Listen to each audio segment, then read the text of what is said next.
Be inspired, supported, and empowered. This is the Global Healthy Living Foundation podcast network. Welcome to The Health Advocates, a podcast that breaks down major health news of the week to help you make sense of it all. I'm Steven Newmark, Chief of Policy at the Global Healthy Living Foundation. And I'm Zoe Rothblatt, Director of Community Outreach at GHLF.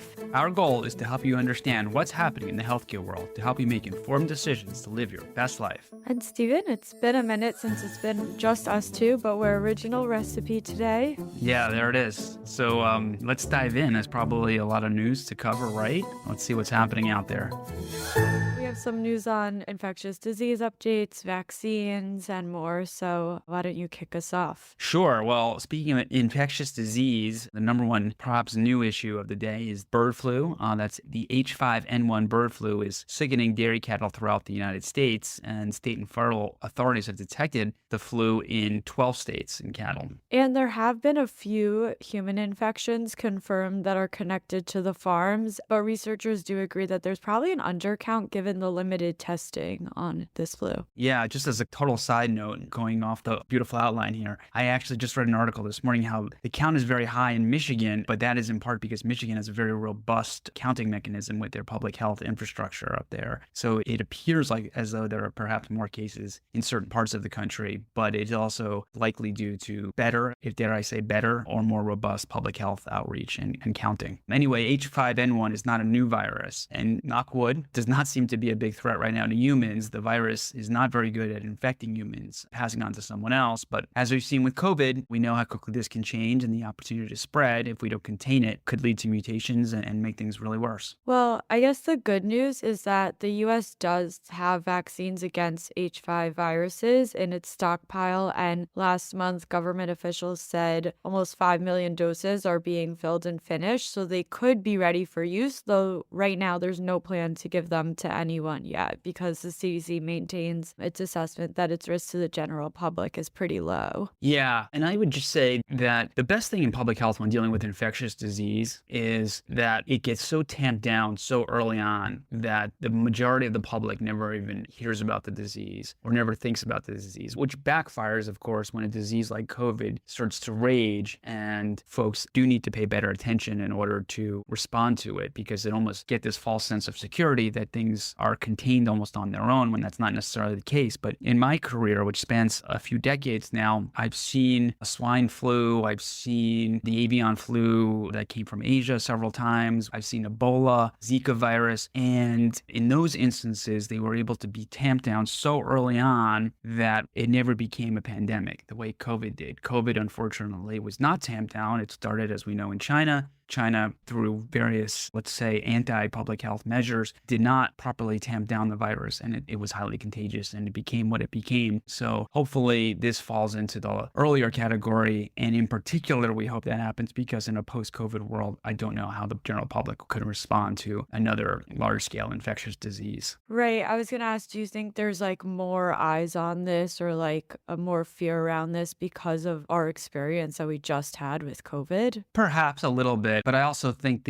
seeing the bird flu actually jump to human form is a pretty big deal. And also what is likely an undercount, I think, is alarming to say the least. I think public health officials know that there's not a lot of appetite to listen to public health officials in the United States at the moment. So the best way to get this under control is to do it before we have to turn to something like our viruses or rapid tests, which the government is also working on for humans. The best way to tamp it down, as I said, is to make sure it just doesn't happen. And I guess the best way to tamp it down right now would be to monitor the areas that are infected, and for people who work with infected animals should wear protective clothing and take the precautions to avoid getting sick and spreading it. Exactly. So I guess, for just us general folk, like not much to do right now, but wait and see. Wait and see. Exactly. Fingers crossed, and hope that the public health professionals are doing what they can to monitor it and keep it under control, and we'll go from there. Well, in other infectious news, no surprise, we have another COVID variant. Yep. Right now, KP3 is dominant. It's part of the JN1 lineage.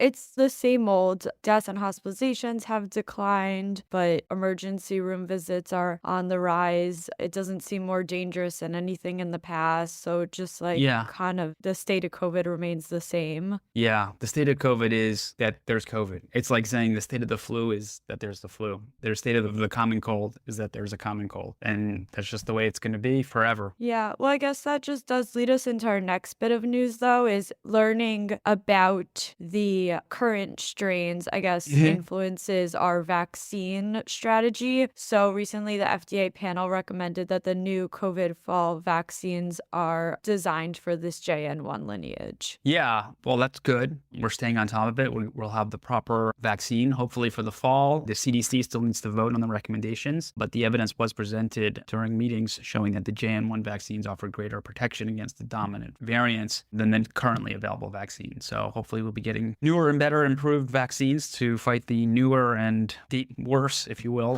variants that are out there. And also the FDA decision to do this is in line with what's being recommended across the world. So in April, both the World Health Organization and European Medicines Agency recommended that their countries formulate their new vaccines to target this variant as well. Yeah, in cooler news, if you will, vaccine news, there's a COVID and flu shot that could be in our future. Moderna announced positive late-stage trial results for its COVID-flu combined vaccine called mRNA 1083. Yeah, so this won't be ready for this year's flu season, but what really caught my eye about this one is that the results showed an improved immune response compared to those who got standalone shots, and these results were also true for people who were 65 and older. And I know many in our community have questions about how many doses will they need because you don't always mount immune response, and the same is true for a 65 plus age group. They may not mount as strong of an immune response as the standard young and healthy person. So it's pretty cool. The early results from this are showing, I guess not early results, they're called late stage trial results, are showing that it does mount a stronger response. Yeah, that's very good news. Good news for our arms, getting less injections, less pain. So we'll look forward to that in the future. Totally. Yeah. Just think about it from like a public health standpoint, the idea that you could get 2 shots in one and reduce having to go back to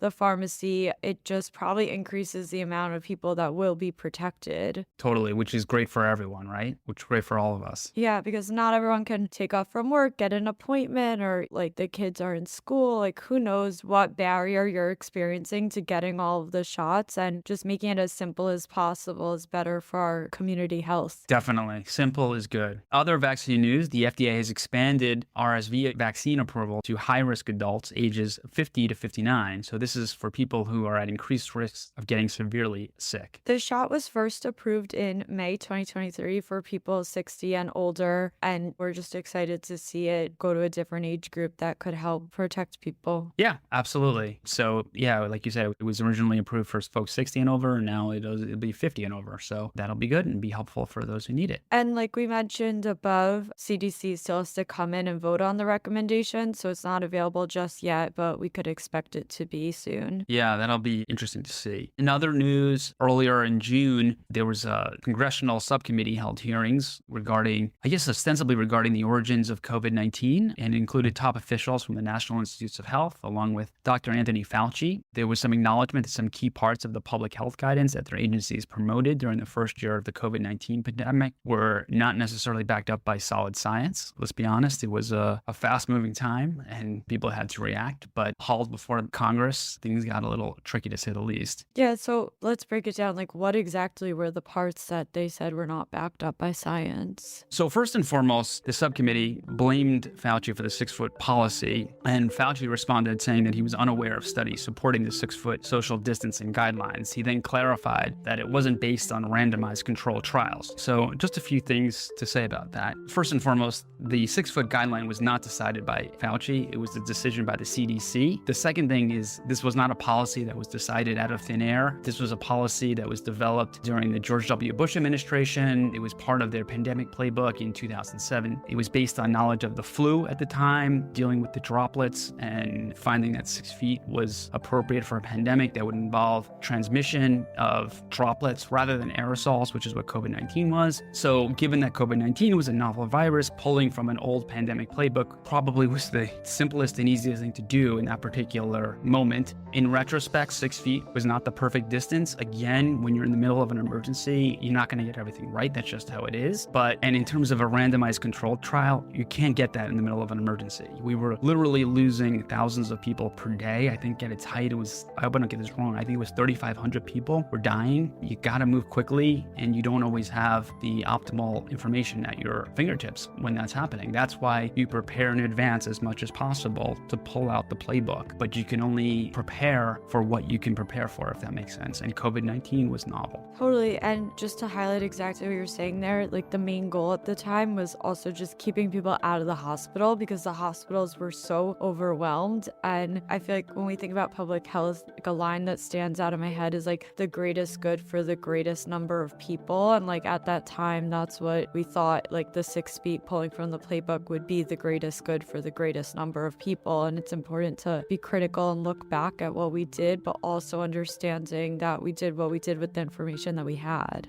Absolutely. It is 100% reasonable to look back on decisions made during critical times. Everyone does that, right? The military does that. What did we do during wartime that we could learn from so we can prepare for the next battle? Surgeons do that after a surgery. That goes well, that doesn't go well. What can we do to learn from that from next time? I'm an attorney. We used to do it all the time after a trial. What did we learn from this trial that we can do better next time? And that is the right way to learn and move forward. So it is totally reasonable to ask why certain decisions were made, what conversations were had, and what was the thinking at the time. If I could just take a moment and say that vilifying, attacking, and ripping apart public servants really is unhelpful in propelling people forward. It undermines trust in the system. It attacks people who work hard to make our lives healthier and better. And many public health leaders stepped up during a time of great uncertainty to try and protect people's lives. And they had to make incredibly difficult decisions with often incomplete information. Mistakes were made, which is always going to be the case in any emergency, but the service was there, and it was there with the right intention. And you can live with those two truths, that the public service, the public health goal was there, and mistakes were made at the same time. And if we don't acknowledge that, we do risk losing future public health leaders that will be there when we need them. Yeah. Also, I was just thinking about how, I don't know, we could look back, but it's probably been 2 years since we did that episode on public health trust eroding. And it just seems like, I don't know, we've either been the same or gotten worse. And I'm just thinking about like, what could we do to bolster that, especially when the news is coming out and things like this. And it's hard for the average person to just be critical and understand like what you're saying about the 6 feet and pulling from old stuff. You know, maybe the average person isn't going in and doing the research on that. And like, how could we help support that and build up trust? That's a great question, and I don't have an answer. There's the precedent for such an approach would be the 9/11 Commission as an example. You look back and you say, what mistakes were made? What could be done differently? And what did we learn moving forward? It acknowledges your mistakes, which is important for public trust, but it also acknowledges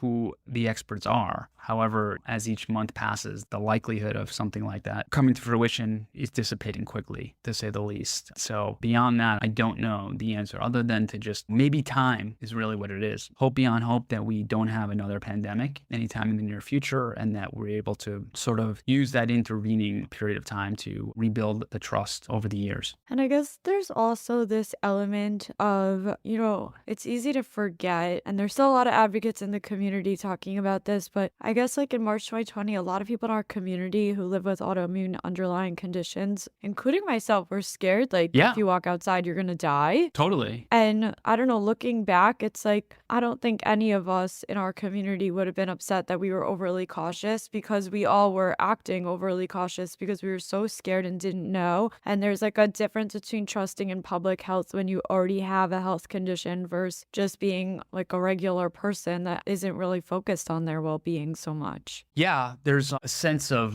certainly revisionism. I don't think it was just folks with autoimmune conditions. I mean, a lot of people were scared in March of 2020, April of 2020, May of 2020. We didn't know what this was. We had no treatments. We had no vaccine. We had no guidance. And no faith that if you needed care, you were going to get it, right? Because the systems were so overwhelmed. Like even seeking out care was scary. It was a scary time. We were alone. We were told to stay inside. So our brains were a little bit fried. It was a really difficult time. I think that there's some forgetfulness on the parts of folks of what we we were dealing with. We haven't had a proper reckoning with that 4 years later of what it is that we dealt with. And to be fair, we're going on about this subcommittee hearing and its effect on U.S. public health officials. The committee also spent a lot of time focused on the origin of COVID, which is important to know as well. And that is something we should try to find out, because there is some question as to whether this came from a lab or whether it came from the Wuhan market and came from livestock. And if it came from the lab, that is a different scenario and certainly a different way of trying to prepare moving forward in terms of safety. So there is validity in learning about the origins and what we could do differently moving forward. For sure. And I guess to wrap this up nicely in a bow, to bring it to the top of our episode with the bird flu, let's learn about what we did and what response was effective versus not, and apply that in today's scenario and hope that this bird flu doesn't spread.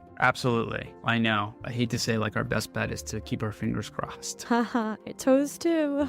Yes. And like I said, just to buy ourselves, if nothing else, buy ourselves time to help build back up the credibility of the public health sector as we move forward and, go from there. But we know we don't have that issue with our listeners, and we're grateful for that. Yes. Thanks, listeners. On that note, that brings us to the close of our show. Steven, what'd you learn today? I guess about the combined COVID and flu shot. That's exciting. I'm looking forward to that. I'll see how my left arm deals with that. And actually, it's pretty good to put in your dominant arm because you're going to move that more and it helps reduce the effects. And that's me assuming you're a righty. There it is. But also, I learned just from you about where we got the 6 feet from and pulling from old responses to new ones. Well, we hope that you learned something too. And before we go, we want everyone to check out all of our podcasts at ghlf.org/listen. Well, everyone, thanks for listening to The Health Advocates, a podcast that breaks down major health news of the week to help you make sense of it all. If you like this episode, give us a rating, write a review, and hit that subscribe button wherever you listen. I'm Zoe Rothblatt. I'm Steven Newmark. We'll see you next time. Be inspired, supported, and empowered. This is the Global Healthy Living Foundation Podcast Network.